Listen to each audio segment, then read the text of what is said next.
26 effectively aims at much the same target as the noble Lord Treesman. Maybe the definition is different. Maybe we can discuss this. But the point is exactly the same. It's to include the whole of the academic community in the university. We must get these words right. If there is a practical difficulty with the use of emeritus, for example, then we can look at it. But what is really necessary is that academic staff is made clear in the bill and that it covers the range of people who are most vulnerable. And the most vulnerable are not those actually on full-time contracts. They are the doctoral student, they are other teaching staff and researchers, and those on part-time or less secure contracts. And it's absolutely vital that if they are there pushing forward ideas which happen to be unpopular in their particular community, but they're legitimately doing their job well, that they are not dismissed or otherwise penalised, in effect, for holding those views and expressing them. Amendment 26, I note, was tabled at report stage in the Commons, and on the 13th of June of this year, the Universities Minister offered the following clarification. To clarify, and I quote, "The bill uses the term staff to broaden the existing reference to employees, as not all those who work for a higher education provider have an employment contract or employee status. I can confirm that it would include those on short-term casual contracts and PhD students undertaking teaching." Our amendment, I suggest, or my amendment, I suggest, go a little bit further and make it absolutely clear that it encompasses all those who will need protection.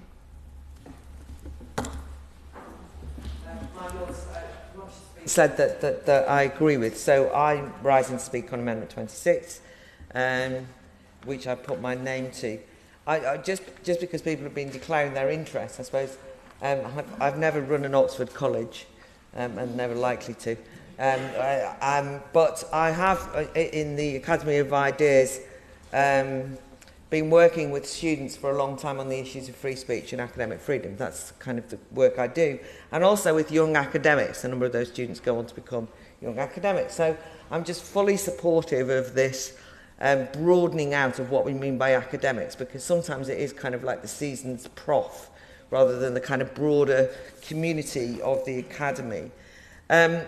I thought it was extraordinary, one of the things that came out of that Policy Institute at King's College London recently, the report, when it said that 41% agreed that academics this is students who teach materials that offend students should be fired.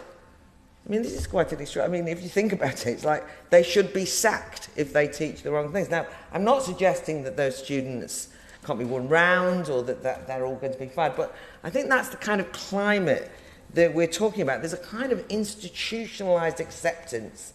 And I think this is partly, by the way, because of the students as consumer atmosphere, the managerialism and the commercialisation of universities that's created this, that it's a bit like, well, I don't like what you teach, I find that offensive, you should be sacked. And I just think that is one explanation for why so many people, why there is this, the statistic that says that I think it's nearly 36% say that they're self-censoring.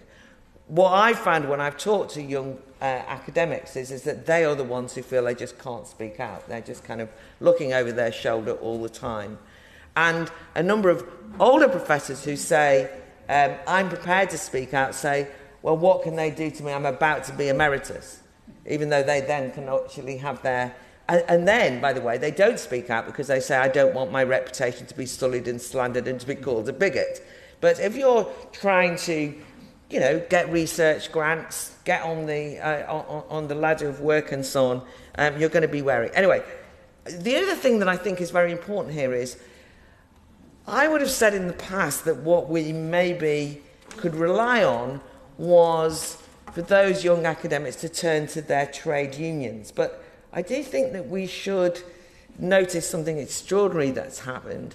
I thought when the Times reported in August that members of the University College Union were compiling a list of university backroom staff that they suspected of holding gender-critical beliefs, creating a kind of blacklist of their trans-sceptical colleagues.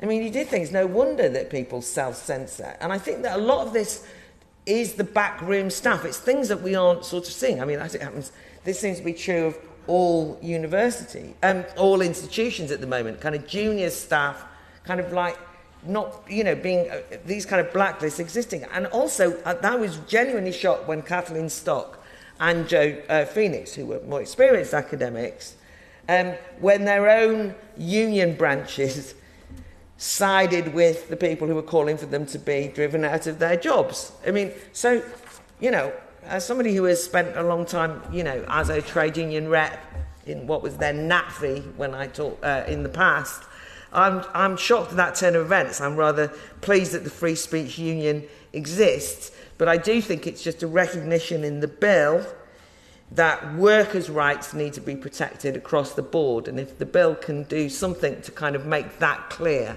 that would be some comfort, even though I would want the trade unions to kind of start fighting for their members as a better remedy.